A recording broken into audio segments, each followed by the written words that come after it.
நாமக்கல் மண்டலத்தில் கறிக்கோழி விலை கிலோவிற்கு ரூபாய் 5 உயர்ந்தது. பல்லடத்தில் நடந்த கறிக்கோழி ஒருங்கிணைப்பு குழு கூட்டத்தில் ரூபாயாக இருந்த கறிக்கோழி விலை கிலோவிற்கு ரூபாய் உயர்த்தி ரூபாயாக நிர்ணயம் செய்யப்பட்டுள்ளது. கிலோ ரூபாயாக உள்ள முட்டை கோழி விலை மாற்றமின்றி விற்பனை செய்யப்படுகிறது.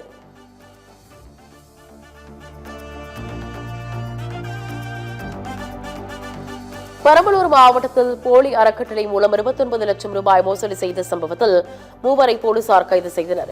திருச்சி மாவட்டத்தைச் சேர்ந்தவர்கள் செல்லம், தேவகுமார் இவர்களுடன் பெரம்பலூர் மாவட்டத்தைச் சேர்ந்த பார்த்தசாரதியும் சேர்ந்து போலி அறக்கட்டளை தொடங்கி மோசடி செய்துள்ளனர்.